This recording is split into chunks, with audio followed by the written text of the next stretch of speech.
अस्सलाम वालेकुम everyone, welcome to my YouTube channel chemistry by Vishal. आज हम डिस्कस करने जा रहे हैं ग्रुप टू एलिमेंट्स के जो सल्फेट्स हैं और हाइड्रोक्साइड्स हैं उनकी सोलिबिलिटी कैसी होती है, उनका जो डाउन द ग्रुप ट्रेंड क्या चलता है, हमारे पास कौन से जो सल्फेट है वो ज़्यादा सोलेबल है, कौन से कम सोलेबल है, इनके बारे में आज डिस्कस करेंगे। तो ये लेक्चर बहुत ही ज़्यादा इंपॉर्टेंट है, बहुत ही ज़्यादा कंसेप्चुअल है, तो आपने कोई भी पॉइंट मिस नहीं करना और इसको अच्छे से समझना है ताकि आपका कोई भी जो पॉइंट है वो अनक्लियर ना रहे और वो सारे के सारे पॉइंट्स क्लियर हो जाएं। तो इस वीडियो का एंड तक जरूर वॉच कीजिएगा और अगर आपको वीडियो पसंद आए तो वीडियो को लाइक कीजिएगा, चैनल को सब्सक्राइब कीजिएगा और दूसरों के साथ शेयर कीजिएगा। अब हम जाते हैं अपने टॉपिक की तरफ। तो हमारे टॉपिक में क्या होगा, ग्रुप टू के सल्फेट्स और हाइड्रोक्साइड की सोलिबिलिटी, यानी ग्रुप टू के सल्फेट्स मतलब मैग्नीशियम सल्फेट हो गया, ठीक है, मैग्नीशियम सल्फेट। उसके अलावा हमारे पास क्या हो गया, मैग्नीशियम, कैल्शियम सल्फेट, इन सब के बारे में हम डिस्कस करेंगे और साथ साथ हम डिस्कस करेंगे कि हमारे पास इनके हाइड्रोक्साइड, जैसे कि हमने पहले पढ़ा था कि हमारे पास क्या होते हैं, मैग्नीशियम हाइड्रोक्साइड MgOH2, ठीक है, इसी तरह कैल्शियम हाइड्रोक्साइड, बेरियम हाइड्रोक्साइड, ये जो है वो किस तरह की सोलिबिलिटी शो करते हैं। अब जब भी हमारे पास कोई भी ऑर्गेनिक कंपाउंड या आयनिक कंपाउंड जो है, स्पेशली वो जो वाटर में सोलिबल होता है, तो एक्चुअली उसके अंदर दो मेन एनर्जी चेंजेस होते हैं। एक होता है इंथैल्पी ऑफ हाइड्रेशन और दूसरा होता है लेटिस इंथैल्पी। होता है एक्चुअली क्या है कि जब हमारे पास आयनिक कंपाउंड है, जैसे कि ये सॉलिड चीज है, आपने इसको वाटर के अंदर डिसोल्व किया, तो सबसे पहला प्रोसेस ये होता है कि वो अपने आयंस में कन्वर्ट होता है, क्योंकि वो आयनिक इन नेचर है, तो अपने पॉजिटिव और नेगेटिव आयंस में कन्वर्ट होता है, जो कि हमारे पास होता है in the result of lattice energy, जिसको हम आगे जाके डिस्कस करेंगे। उसके बाद ये सारे के सारे जो पॉजिटिव और नेगेटिव आयंस हैं ये सराउंड कर जाते हैं किसके साथ, जो हमारे पास वाटर मॉलिक्यूल्स है उनके साथ, और हमारे पास क्या होता है, एज ए रिजल्ट ये हाइड्रेशन का फिनोमिना होता है। अब दो प्रोसेसेस के अंदर आए, लेटिस एनर्जी और इंथैल्पी ऑफ हाइड्रेशन। अब इन दोनों पे डिपेंड करता है, इन दोनों के एनर्जी चेंजेस पे डिपेंड करता है कि हमारे पास ओवरऑल जो कंपाउंड है उसकी सोलेबिलिटी कैसी होगी, क्या वो हाईली सोलेबल होगा या वो स्पेरिंगली सोलेबल होगा। तो इन दोनों एनर्जी चेंजेस के दरमियान जो बैलेंस है उनके ऊपर डिपेंड करता है हमारे पास सोलेबिलिटी ऑफ आयनिक कंपाउंड। तो इसके बारे में हम डिस्कस करेंगे वन बाय वन। अब हम पहले, बाद में हम ये इक्वेशन देखेंगे, पहले हम जान लेते हैं कि डेल्टा एच हाइड्रेशन क्या और डेल्टा एच लेटिस क्या होता है। अब डेल्टा एच हाइड्रेशन हमारे पास क्या होता है, हमारे पास ये एनर्जी रिलीज होती है जब कोई गैशियस आयन सराउंड होते हैं वाटर मॉलिक्यूल से। क्या मतलब हुआ इसका, जैसे कि हमारे पास जो आयंस है, जैसे हमारे पास सल्फेट है, लेट्स सपोज मैग्नीशियम सल्फेट है, तो उसके कौन कौन से आयन होंगे, मैग्नीशियम 2+ और साथ में SO4 नेगेटिव। अब हमारे पास ये जो मैग्नीशियम 2+ है ये किससे सराउंड करेगा, वाटर मॉलिक्यूल से, जैसे कि मैंने यहाँ पे बनाया हुआ है, लेट्स सपोज ये हमारे पास है मैग्नीशियम 2+। तो हमारे पास वाटर का जो ऑक्सीजन है, वो जो नेगेटिवली चार्ज पार्ट है, वो हमारे पास पार्शियल नेगेटिवली कंटेनिंग चार्ज जो है वो हमारे पास सराउंड करेगा इस मैग्नीशियम को, और हमारे पास ये इसके साथ बॉन्डिंग करेगा, ठीक है। जो है इसकी वजह से हमारे पास क्या होगा, हाइड्रेशन का फिनोमेना। हाइड्रेशन वैसे भी अपने कॉमन लाइफ में आप जो है वो वर्ड यूज करते हो कि आप हाइड्रेटेड रहना चाहिए, ये वो, इसका मतलब ये था आपको पानी ज्यादा से ज्यादा पीना चाहिए, यानी हाइड्रेशन जो वर्ड है वाटर से रिलेटेड है। तो आयंस के इर्द गिर्द जितना वाटर जो है उनका गिराव ज्यादा होगा, इट मीन्स हाइड्रेशन उतनी ज्यादा है। अब यहाँ पे मैग्नीशियम के इर्द गिर्द जो वाटर मॉलिक्यूल्स हैं वो हमारे पास जब आ जाए बॉन्डिंग करने, तो वो हमारे पास हो जाती है हाइड्रेशन, और इसके रिजल्ट में क्या होता है, एनर्जी हमेशा क्या होती है, रिलीज होती है, और जब एनर्जी रिलीज होती है तो वो प्रोसेस क्या हो जाता है, एक्सोथर्मिक प्रोसेस हो जाता है। अब हम हिसाब लगाएं कि हमारे पास जो इंथैल्पी ऑफ हाइड्रेशन है वो किस केस में जो है वो ज्यादा होगी। अब हमारे पास इंथैल्पी ऑफ हाइड्रेशन हमेशा क्या होती है, नेगेटिव होती है। क्या होती है, नेगेटिव होती है। तो जितनी ज्यादा उसकी नेगेटिव वैल्यू होगी उतना ज्यादा डेल्टा एच हाइड्रेशन जो है वो लेस नेगेटिव कब होगा, ये हमने आप डिस्कस करना है। अब हमारे पास ये डिपेंड करता है, डेल्टा एच हाइड्रेशन डिपेंड करता है किसके ऊपर, ये डिपेंड करता है चार्ज डेंसिटी के ऊपर। किसके ऊपर डिपेंड करता है, चार्ज डेंसिटी के ऊपर। और चार्ज डेंसिटी किसके ऊपर डिपेंड करती है कि हमारे पास size over, charge over size, क्या क्या है, चार्ज ओवर साइज के। इसको मैं दोबारा बना लेती हूँ, ये डिपेंड करता है चार्ज ओवर साइज रेशियो के।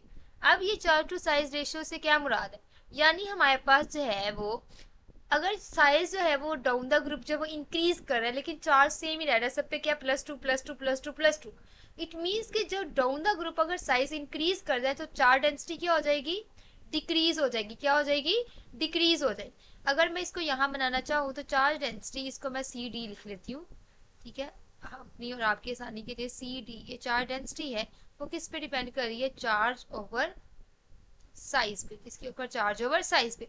अब साइज इंक्रीज करेगा तो चार्ज डेंसिटी क्या होगी, डिक्रीज होगी। जब चार्ज जो है वो सेम रहे लेकिन साइज इंक्रीज करे तो चार्ज डेंसिटी डिक्रीज करेगी। इट मीन्स कि डाउन द ग्रुप जब आप जाते हो तो आयनिक रेडियस क्या हो रहा होता है, इंक्रीज कर रहा होता है। ये हमने पहले लेक्चर में डिस्कस किया था। अब डाउन द ग्रुप जब साइज इंक्रीज करे तो चार्ज डेंसिटी डिक्रीज करेगी, और जब चार्ज डेंसिटी डिक्रीज करेगी एज ए रिजल्ट हमारे पास क्या होगा, डेल्टा एच हाइड्रेशन जो है वो डिक्रीज करना शुरू हो जाएगी। ठीक है, तो हमारे पास ये क्या होगा, जैसे जैसे हम नीचे जाते जाएंगे डेल्टा एच हाइड्रेशन जो है वो डिक्रीज होना शुरू हो जाएगी।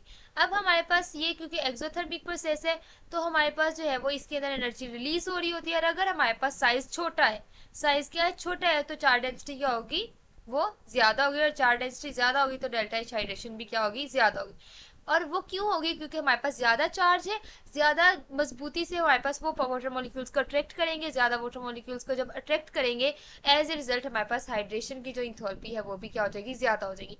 इट मीन्स कि डाउन द ग्रुप हमारे पास डेल्टा एच हाइड्रेशन जो है वो डिक्रीज होती जाती है और वो ज्यादा नेगेटिव होगी, यानी लेस एनर्जी जो है वो रिलीज होगी। ठीक है, यानी हमारे पास ये एक्चुअली होता क्या है, ये जो सारा ये डेल्टा एच हाइड्रेशन की जो वैल्यू होती है वो हमारे पास क्या होती है, डेल्टा एच हाइड्रेशन जो है वो होता है लेस देन जीरो, यानी हमेशा होता है नेगेटिव, और डाउन द ग्रुप वो ज्यादा नेगेटिव होती जाती है। ठीक है, अब हम बात करते हैं लेटिस इंथैल्पी के बारे में। लेटिस इंथैल्पी हमारे पास क्या होती है, ये वो एनर्जी होती है जो रिक्वायर्ड होती है, जो एक मॉलिक्यूल ऑफ सॉलिड आयन जो है वो हमारे पास क्या हो रहा होता है, यानी सॉलिड आयनिक कंपाउंड है, जैसे कि मैंने यहाँ पे बनाया हुआ, ये जो है वो सॉलिड आयनिक कंपाउंड है। इसके जो एटम्स है इसके अंदर हमारे पास, जैसे कि हमारे पास जो आयंस जो है हमारे पास, ये क्या हुआ है, एक अरेंजमेंट इन्होंने शो की हुई है जिसकी वजह से ये एक लेटिस बनाया हुआ है, यानी एक स्पेसिफिक जो है वो अरेंजमेंट में हुए हैं। अब ये जो लेटिस है इसके हमने क्या दी, हीट दी, या हमने एनर्जी दी, क्या दी, एनर्जी दी। एनर्जी देने के रिजल्ट में इसने क्या किया, ये अपने आयंस में जो है वो कन्वर्ट हो गया, गैसियस आयंस में कन्वर्ट हो गया। तो ये प्रोसेस कहलाता है, जो है हमारे पास क्या होता है, इसमें हमने हीट दी और एज ए रिजल्ट ये हमारे पास क्या हुआ, आयंस में कन्वर्ट हो गया, आयनाइजेशन होगी। लेकिन इसके अंदर जो हीट रिक्वायर्ड है, जो हमने ये एनर्जी रिक्वायर्ड है, वो हमारे पास क्या कहलाती है, लेटिस इंथैल्पी। यानी लेटिस से एक मोल हमारे पास सोलिड आयनिक लेटिस कंपाउंड है, उसको हमने कन्वर्ट कर दिया गैसियस आयंस में, तो ये हमारे पास है डेल्टा एच लेटिस। अब इसमें आप एनर्जी दे रहे हो, तो जब एनर्जी दे रहे होते हैं तो वो हमारे पास हमेशा क्या होता है, पॉजिटिव होती है, और वो हमारे पास एंडोथर्मिक प्रोसेस होता है। ठीक है, और ये हमारे पास डेल्टा एच लेटिस हमेशा क्या होता है, एंडोथर्मिक इन नेचर होता है। और इसके अंदर ये किस चीज पे डिपेंड करता है, ये डिपेंड करता है कि हमारे पास आयनिक अट्रैक्शन कितनी ज्यादा है। डेल्टा एच लेटिस किस चीज के ऊपर डिपेंड करता है कि हमारे पास आयनिक अट्रैक्शन हमारे पास कितनी ज्यादा, आयनिक अट्रैक्शन हमारे पास कितनी ज्यादा है। अब आयनिक अट्रैक्शन से क्या मरा, यानी पॉजिटिव और नेगेटिवली चार्ज जो आयंस है वो कितने एक दूसरे को उन्होंने पकड़ के रखा है, कितना ज्यादा वो अट्रैक्ट हुए हुए हैं। अगर ज्यादा स्ट्रांगली अट्रैक्ट हुए हैं तो ज्यादा एनर्जी देना पड़ेगी। ठीक है, और अगर कम स्ट्रांगली अट्रैक्ट हुए हैं तो कम एनर्जी देना पड़ेगी। तो ये इस चीज पे ये डिपेंड करता है। अब ये जो हमारे पास आयनिक अट्रैक्शन, ये फर्दर दो चीजों पे डिपेंड करती है, चार्ज पे, किस किस पे, चार्ज पे, और हमारे पास किसके ऊपर डिपेंड करती है, साइज पे। अब चार्ज और साइज पे किस तरह से डिपेंड करती है, अब हमारे पास एक केटाइन होता है और एक होता है एनाइन, और उन दोनों के दरमियान अट्रैक्शन के रिजल्ट में हमारे पास आयनिक अट्रैक्शन होती है। अगर लेट्स सपोज कि हमारे पास एक जो केटाइन है वो बहुत बड़ा है और एनाइन जो है वो बहुत ही छोटा है, अब एक छोटा है एक बड़ा है, तो एज ए रिजल्ट उसमें अट्रैक्शन अच्छी नहीं हो पाएगी। लेकिन अगर इस तरह से हो कि हमारे पास एक जो है वो भी छोटा है दूसरा भी छोटा है, यानी कंपेरेबल साइज के, तो एज ए रिजल्ट यानी सिमिलर इन साइज है, तो अट्रैक्शन जो है वो ज्यादा स्ट्रॉन्गर होगी और as a result lattice enthalpy जो है वो हायर हो जाएगी। अब हम डिस्कस करते हैं इंथैल्पी ऑफ सॉल्यूशन के बारे में कि हमारे पास इंथैल्पी ऑफ सॉल्यूशन क्या है। अब इंथैल्पी ऑफ सॉल्यूशन जैसे कि ऊपर मैंने बताया कि यहाँ पे हमारे पास ये होती है डेल्टा एच लेटिस और डेल्टा एच हाइड्रेशन जो है वो दोनों को आप ऐड अप कर दो तो एज ए रिजल्ट हमारे पास डेल्टा एच सॉल्यूशन आती है, यानी दोनों के बैलेंस से होती है। अब हमने यहाँ पे देखा कि डेल्टा एच जो हमारे पास लेटिस है वो हमारे पास होती है पॉजिटिव, क्योंकि वो एंडोथर्मिक प्रोसेस होता है, जबकि डेल्टा एच जो हमारे पास है हाइड्रेशन वो नेगेटिव होती है। तो इस इक्वेशन को हम इस तरह लिख सकते हैं, delta H solution is equal to delta H lattice जो कि हमारे पास पॉजिटिव नेचर का होता है, माइनस डेल्टा एच हाइड्रेशन। क्या है, डेल्टा एच हाइड्रेशन। इसका क्या मतलब हुआ कि हमारे पास ओवरऑल इस तरह की इक्वेशन बनेगी, क्योंकि हाइड्रेशन जो है वो हमारे पास क्या होती है, नेगेटिव इन नेचर होती है। अब इसका जो आगे बेनिफिट है मैं आपको बताऊंगी कि इसका यूज जो है वो किस तरह से होगा। अब अगर हम देखें तो जितना छोटी वैल्यू होगी, यानी डेल्टा एच एस जितना छोटा होगा, जितना ज्यादा नेगेटिव होगा, उतनी ज्यादा हमारे पास क्या होगी, हमारे पास सोलिबिलिटी ज्यादा होगी। इट मीन्स कि हमारे पास, अगर मैं इसको दूसरे कलर से शो करूं तो इसका ये मतलब हुआ डेल्टा एच सोल्यूशन जो है वो कब छोटा होगा, जब डेल्टा एच जो है यानी हमारे पास ये जो नेगेटिव में वैल्यू जितनी बड़ी होगी उतना हमारे पास डेल्टा एच सोल्यूशन जो है वो भी नेगेटिव होगा और as a result solubility increase कर जाएगी। अब हम देखते हैं कि हमारे पास हाइड्रोक्साइड और जो सल्फेट्स है उनका ट्रेंड जो है वो डाउन द ग्रुप किस तरह होता है उनके हाइड्रोक्साइड का। अब ग्रुप 2 के जो हाइड्रोक्साइड है इनकी जो सोलिबिलिटी है वो डाउन द ग्रुप इंक्रीज करी होती है। क्यों इंक्रीज करी होती है, इसकी हम रीजन अभी देखेंगे। डेल्टा एच हाइड्रेशन जो है वो डाउन द ग्रुप डिक्रीज करती है क्योंकि हमारे पास साइज जो है वो डिक्रीज कर रहा होता है। जैसे हमारे पास केटाइन है, ऊपर हमारे पास मैग्नीशियम, कैल्शियम, स्ट्रोंशियम और बेरियम। अब नीचे जब डाउन द ग्रुप जा रहे होते हैं तो इनके जो आयनिक रेडियस है सबके ऊपर क्या है 2+2+ चार्ज, चार्ज सबके ऊपर क्या है सेम है, लेकिन डाउन द ग्रुप हमारे पास जो साइज है वो क्या कर रहा है इंक्रीज कर रहा है। अब इंक्रीज करने की वजह से हमारे पास क्या हो रहा है, जैसे हमने ऊपर देखा था कि ये चीज किस पे डिपेंड कर रही होती है, डेल्टा एच हाइड्रेशन डिपेंड करती होती है चार्ज डेंसिटी पर। चार्ज डेंसिटी किस पे डिपेंड करता है, चार्ज ओवर साइज पे। अब चार्ज सब पे सेम है लेकिन साइज क्या है डाउन द ग्रुप इंक्रीज कर रहा है, तो एज ए रिजल्ट हमारे पास डेल्टा एच हाइड्रेशन क्या करेगी, यानी डेल्टा एच हाइड्रेशन अगर आप देखो तो वो चार्ज डेंसिटी पे डिपेंड करती है जो कि डिपेंड करती है चार्ज ओवर साइज पे। तो साइज जब इंक्रीज कर रहा है डाउन द ग्रुप तो डेल्टा एच हाइड्रेशन क्या हो जाएगी, डिक्रीज हो जाएगी। तो इस डेल्टा एच लेटेस्ट है वो भी डिक्रीज हो रही होती है। अब डेल्टा एच लेटेस्ट है वो किसके ऊपर डिपेंड करती होती है, आयनिक अट्रैक्शन के ऊपर। किसके ऊपर डिपेंड करती है, आयनिक अट्रैक्शन के ऊपर। अब हाइड्रोक्साइड जो है उसका साइज क्या होता है, छोटा होता है। इट मीन्स कि हमारे पास ऊपर वाला जो साइज है आयन्स है उनके साथ वो ज्यादा अट्रैक्शन रखेगा और जो बेरियम है उसके साथ वो क्या करेगा, छोटा कम अट्रैक्शन रखेगा और एज ए रिजल्ट हमारे पास नीचे जो है वो डेल्टा एच लेटिस जो है वो कम होती है और ऊपर हमारे पास डेल्टा एच लेटिस जो है वो ज्यादा होती है। ठीक है, अब हमारे पास क्या है, डिक्रीज इन लेटिस इंथोल्पी जो है वो ज्यादा होता है as compare to decrease in hydration इंथोल्पी।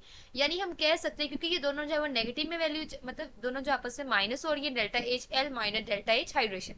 अब डेल्टा एच एल के अंदर जो है वो ज्यादा डिक्रीज हो रहा होता है डाउन।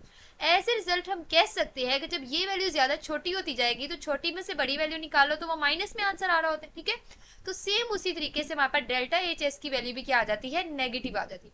और जब वो कम आ जाती है वैल्यू और एज ए रिजल्ट हमारे पास सोलिबिलिटी जो कंपाउंड की है वो डाउन द ग्रुप जो है वो इंक्रीज कर जाती है। अब हम डिस्कस करते हैं ग्रुप 2 के सल्फेट्स के बारे में कि उनकी सोलिबिलिटी के साथ क्या होता है। अब ग्रुप 2 के जो सल्फेट्स है यानी इसके अंदर क्या क्या आ जाएगा, हमारे पास आ जाएगा magnesium sulphate, calcium sulphate, strontium sulphate और बेरियम सल्फेट, यही आएगा ना हमारे पास। अब इसके अंदर हमारे पास क्या हो रहा है, डाउन द ग्रुप जो है वो क्या हो रहा है, साइज जो है वो इंक्रीज कर रहा है, आयनिक रेडियस इंक्रीज कर रहा है, तो डेल्टा एच हाइड्रेशन तो डिक्रीज होगी। लेकिन डेल्टा एच लेटिस जो है वो भी डिक्रीज होगी। अब इसकी रीजन क्या है, डेल्टा एच लेटिस जो है वो हमारे पास जो है वो डिक्रीज किस तरह से होगी, लेकिन इतना ज्यादा वो डिक्रीज नहीं होगी क्योंकि हमारे पास जो सल्फेट है SO4 2 नेगेटिव, ये हमारे पास इसकी और हमारे पास जो है वो हमारे पास जो भी केटाइन है जो हमारे पास मेटल 2+ है, इसको मैं नीट कर लेती हूँ। यानी हमारे पास क्या है, SO4 2 नेगेटिव हमारे पास आइन है और उसकी अट्रैक्शन किससे हो रही है, M+2 से।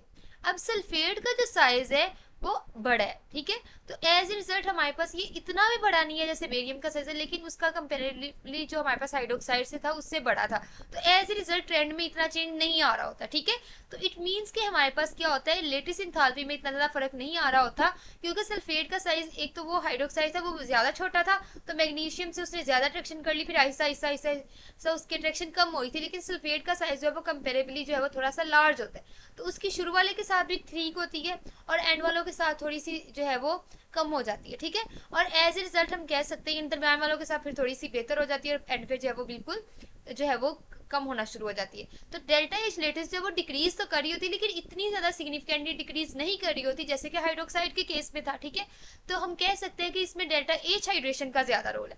डेल्टा एच हाइड्रेशन ज्यादा डिक्रीज करती है, यानी हमारे पास क्या है, ये चीज ज्यादा डिक्रीज करती है और ये चीज जो है वो कम डिक्रीज करती है। ठीक है, तो हम कह सकते हैं कि एज ए रिजल्ट हमारे पास डेल्टा एच एस की वैल्यू जो है वो ज्यादा हो जाएगी। क्यों होगी, क्योंकि मैं इधर आपको बताती हूँ यहाँ पे क्या है, जब यहाँ पे डेल्टा एच हाइड्रेशन जो है इसकी वैल्यू छोटी होगी, डेल्टा एच लेटिस की जो है वो बड़ी होगी, तो डेल्टा एच लेटिस में से आप ये माइनस करोगे तो वैल्यू भी हमारे पास बड़ी आंसर आएगा, तो डेल्टा एच एस भी जो है वो बड़ी आएगी। और जब डेल्टा एच एस जो है उसकी जो वैल्यू है वो मोर पॉजिटिव और जो है वो लेस नेगेटिव आती है और एज ए रिजल्ट हमारे पास जो उसकी सोलिबिलिटी है कंपाउंड को इनहेंस कर जाती है। तो हम कह सकते हैं कि ग्रुप 2 के जो हाइड्रोक्साइड है उनकी solubility down the group increase करी है जबकि सल्फेट की डिक्रीज करी है। अब हम देखते हैं कि यहाँ पे मैंने बताया हुआ आपको सोलेबिलिटी का एक टेबल दिखाया हुआ है। ग्रुप 2 के हाइड्रोक्साइड और सल्फेट की 298 कैलोरी यानी जो हमारे पास रूम टेम्परेचर है उसके ऊपर क्या है। अब आप देख सकते हैं कि हमारे पास सोलिबिलिटी वैसे होती क्या है कि 1 मोल ऑफ जो है हमारे पास, या हमारे पास कितने मोल्स हमारे पास डिसॉल्व हुए हैं किसी भी कंपाउंड के इन 100 ग्राम्स ऑफ वाटर। तो इसके अंदर आप देख सकते हैं कि जब हमने टेम्परेचर एक स्पेसिफिक टेम्परेचर रखा, मैग्नीशियम हाइड्रोक्साइड हमने लिया, तो ये हमारे पास आया 2 मल्टीप्लाई बाय 10⁻⁵ यानी 0.00002, ये हमारे पास उसकी सोलिबिलिटी की इतने मोल्स जो है वो सोलेबल हुए। देन हमारे पास नेक्स्ट क्या आया 0.0015, ठीक है, और उसके बाद 0.034, ठीक है। अब हमारे पास क्या हो रहा है, इसके अंदर डाउन द ग्रुप आप जा रहे हो तो सोलेबिलिटी क्या करिए, इंक्रीज करिए। तो यही चीज मैंने आपको बताई थी कि हाइड्रोक्साइड के केस में डाउन द ग्रुप हमारे पास सोलेबिलिटी इंक्रीज करी होती। जबकि मैग्नीशियम सल्फेट में अगर आप देखो तो पहला हमारे पास क्या 1.83 मल्टीप्लाई बाय 10⁻⁻1 यानी 0.183, बिलो उससे नीचे कैल्शियम सल्फेट किया 0.0000466, इसके इतने मोल्स डिसॉल्व होते हैं, कितनी कम है।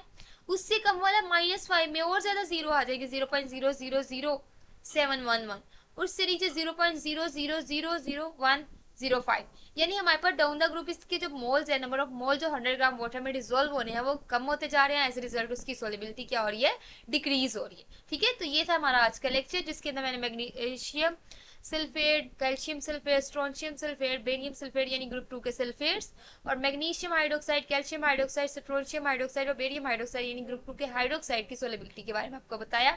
होप सो आपको लेक्चर पसंद आया हो। अगर आपको लेक्चर पसंद आया तो इस लेक्चर को लाइक कीजिएगा, चैनल को सब्सक्राइब कीजिएगा और दूसरों के साथ शेयर कीजिएगा। Thanks for watching my video. Allah Hafiz.